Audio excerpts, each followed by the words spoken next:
Let's learn about different ways to select things in Photoshop. We'll work through this together. This activity doesn't actually require us to use layers, but if it makes things easier, we can. I'm thinking of the mushroom hat and the ears. Those actually need to be behind the melon, and if we work on one layer, that can be kind of difficult to do. It's trivial to do that with layers. An easy way to make even the basic selection tools work better is by using more than one of them to build a selection. Normally, every time you start using a tool, it will replace the previously made selection. But you can change this by using the keyboard modifiers or clicking on one of the icons on the options bar. To add a selection, hold down the Shift and make another selection. To subtract from a selection, hold down Alt or Option and make another selection.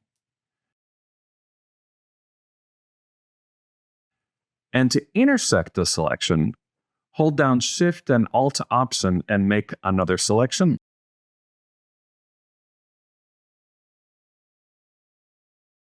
Download the melonhead.psd file on Canvas and open it in Photoshop. Press Ctrl or Command 0 to fill the screen.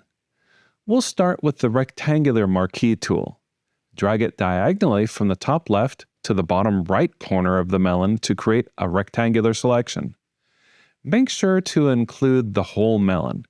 If you need to start over, you can deselect using Ctrl or Command D, or simply by single-clicking anywhere outside the selection. Now, to get the melon on its own layer, we need to remove something from our selection. Since it's surrounded by the color white, an easy way to do that is to use the Magic Wand tool. You may need to long press on the Object Selection tool to get to this one. The Magic Wand tool selects things based on their color. On the Options bar, let's change or confirm a few settings. Since we want to subtract from our current selection, we need to change the mode to Subtract from Selection by pressing the third button in this group of 4. It's a good idea to set the sample size to at least a 3x3 average. A point sample can sometimes cause a selection to fail when a stray pixel is a very different color from the one you want to select. Tolerance at 32 is fine. Low numbers ensure that Photoshop selects colors very close to the one you initially clicked on. The anti-alias option must be enabled to make the selection smooth. Contiguous also needs to be checked since we only want to select the white outside the melon. If there are any white pixels in the melon, they would be selected as well. The Sample All Layers checkbox should be unchecked since we only want to work on this one layer. Simply click on any white part of the outside of the melon to subtract that color from our original selection. Jump that selection to a new layer by pressing Ctrl or Command J. Name the layer Melon. Click on the background layer so we can continue picking fruits and veggies for our face. To make our eye, we'll combine the carrot slice with the blueberry. Switch to the Elliptical Marquee tool by long pressing on the Rectangular Marquee tool. You could use this tool just like the Rectangular Marquee tool by going from corner to corner, but there's a better way to select circular objects. Hold the Alt or Option key while clicking and dragging to start your selection from the center. If your initial click was slightly off-center, you can move your selection by holding the spacebar. Release the spacebar once it's in place, and you can continue adjusting the size of your selection. It's okay not to go all the way to the edge of the carrot. We want to make sure there are no white pixels on the edges, so having a selection a little too tight is better than too loose. Jump your carrot to a new layer and name it Carrot. It's hard to see its thumbnail in the Layers panel, so let's fix that. Open the hamburger menu for the Layers panel, then choose Panel Options. From the Thumbnail Contents section, choose Layer Bounds instead of Entire Document. This makes it much easier to see what we're doing in the Layers panel. Press OK and then click the background layer to continue building our face. To make the pupils, We'll repeat those steps, but this time for the blueberry. Use the Alt or Option key to begin selecting from the center. Press the spacebar to reposition your starting point if necessary.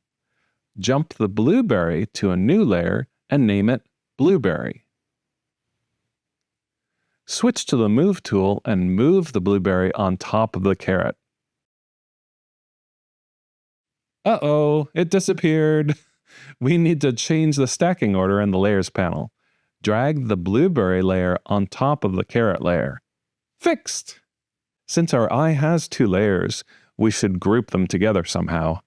We could put them in a folder, but let's use a different method that will give us an advantage later. Hold Shift and click the carrot layer to select both layers. Right-click and choose Convert to Smart Object. Rename the Smart Object Eye. Now drag the eye layer above the melon layer. Now move the eye to the left side of the melon. To duplicate the eye and move it at the same time, hold Alt or Option key and drag the eye to the right. If you don't have Smart Guides active, you can use the Shift key to constrain the drag to the horizontal axis.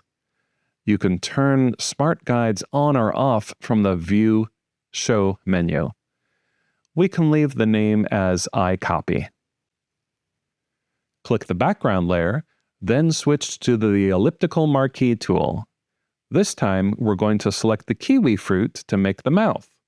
Just like before, use the Alt or Option key to begin selecting from the center. Press the space bar to reposition your starting point if necessary.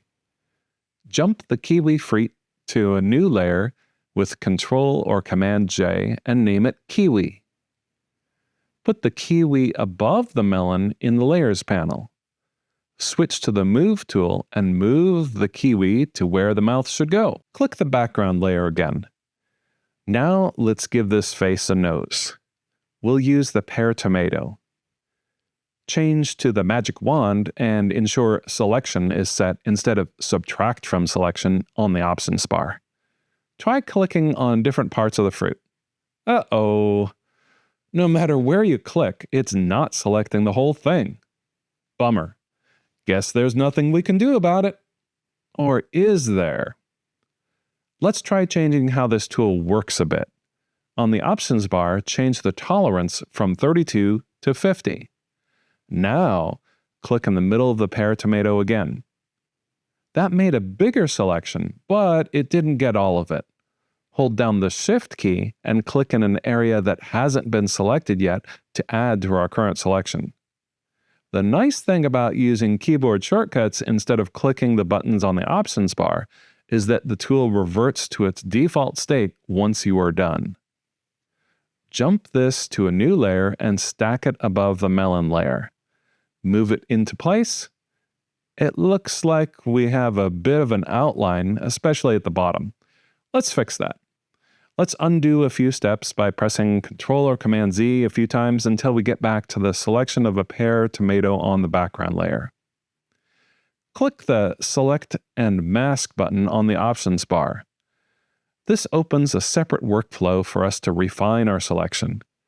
To make it easier to see what we're doing, we'll change the view to On Black.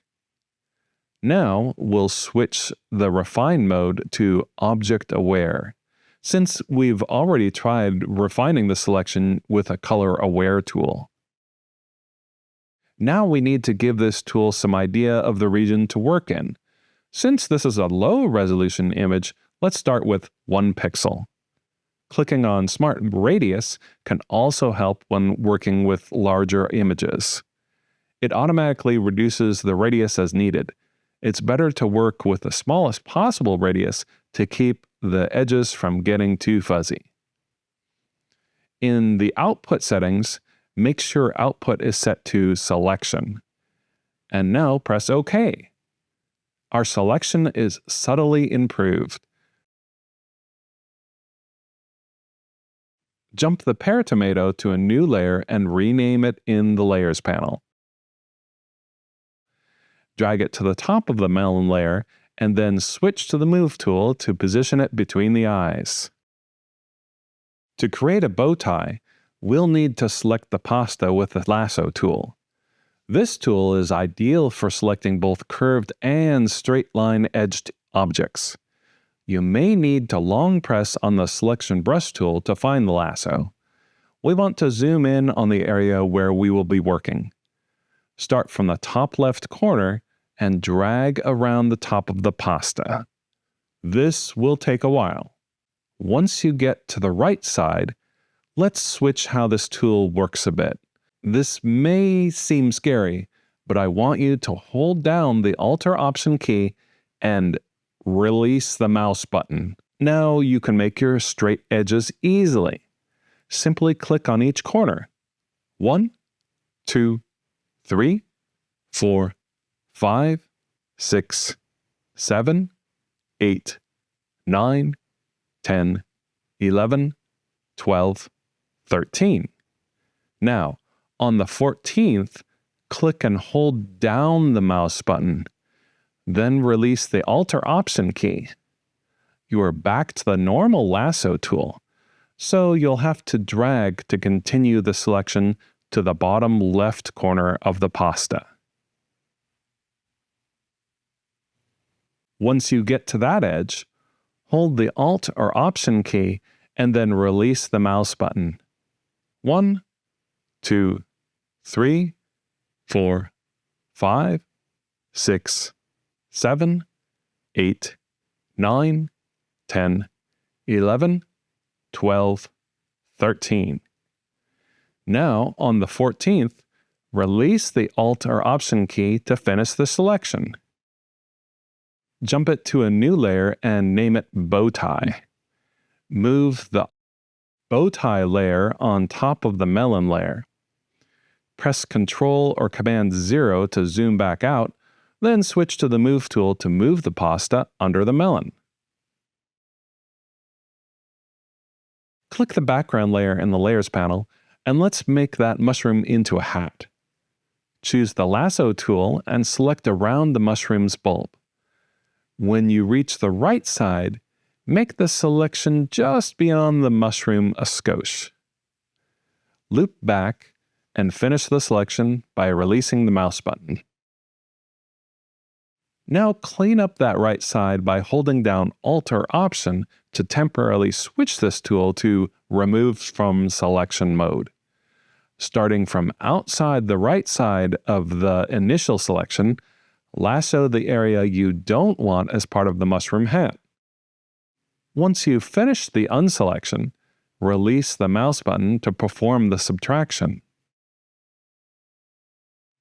To add the stem, hold the Shift key and start a selection from the bottom left part of the mushroom stem. Make sure to go inside the mushroom and then loop back to the beginning. Release the mouse button to add the stem to your initial selection. Jump the selection to a new layer and name it Mushroom. Since we want this to sit at the top of the head, we can leave it under the melon layer in the Layers panel.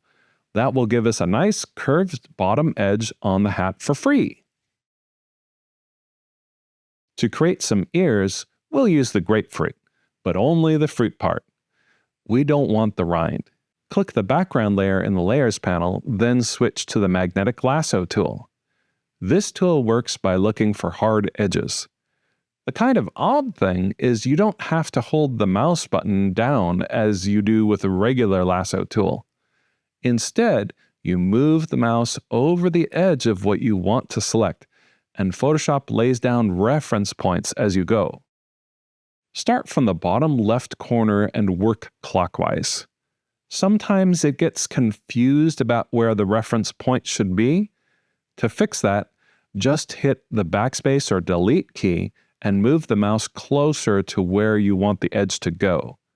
You can also manually enter a reference point by clicking the mouse.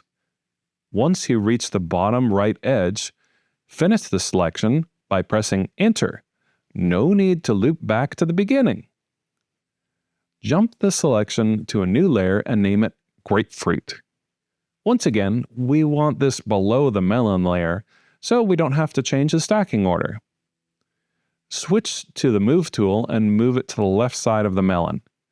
To make it look more like an ear, we need to rotate and slightly resize this layer. Since we are doing things that would normally destroy pixels, we'll convert it to a smart object first.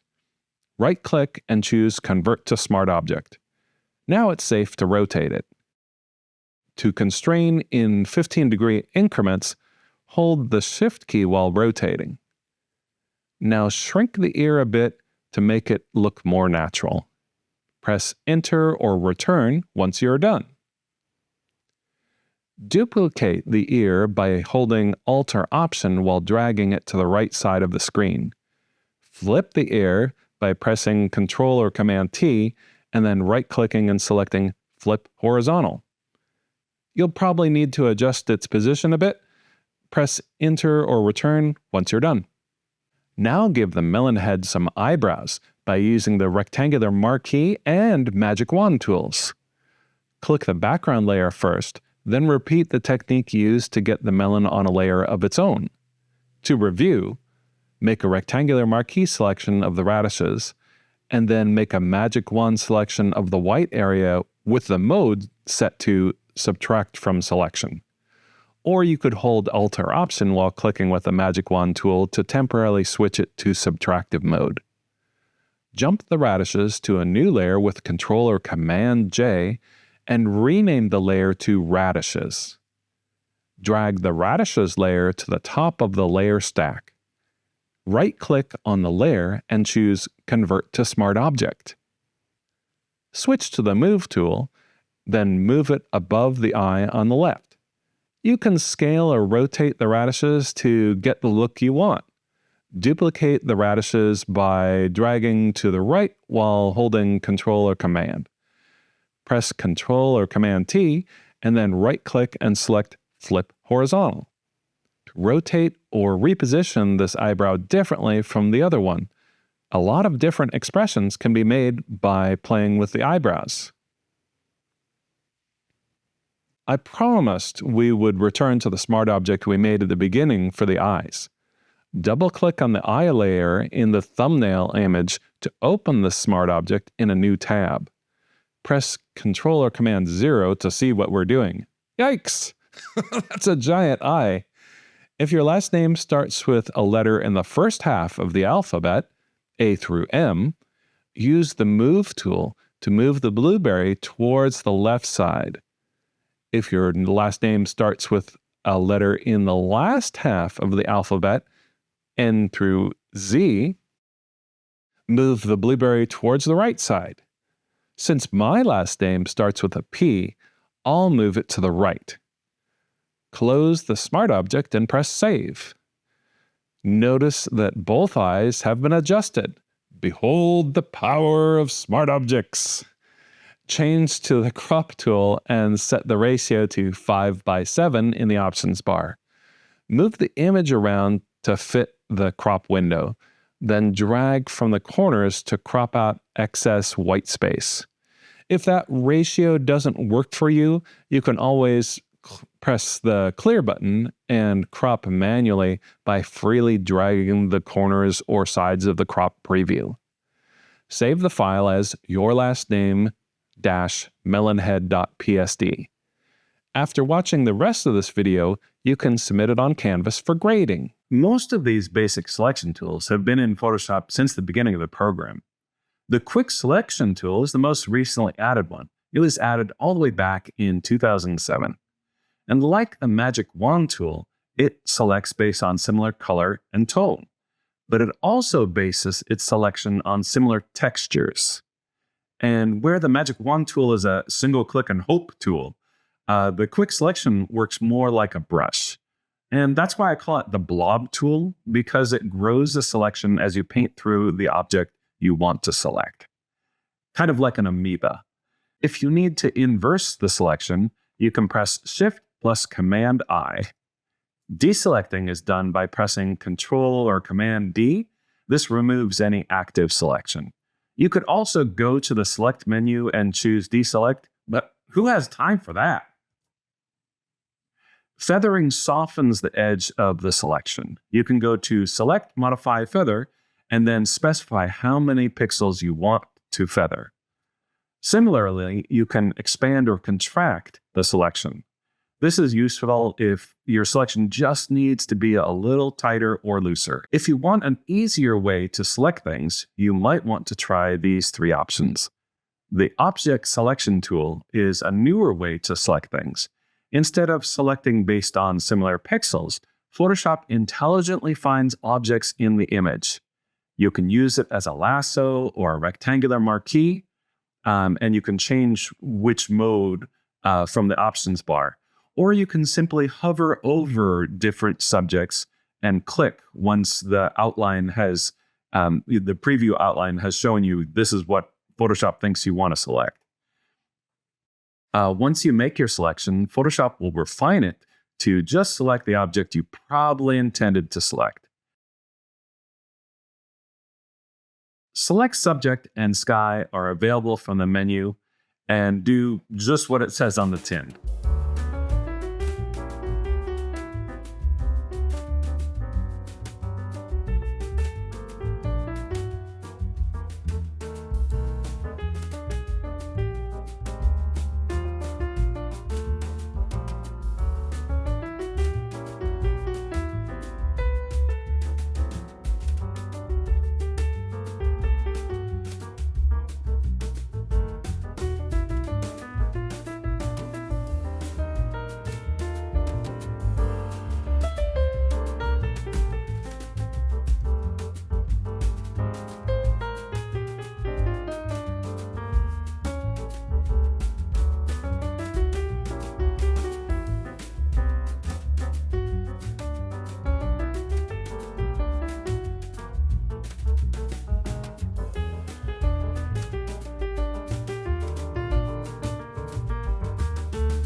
If you find after making a selection you would like to save it for later use, you can.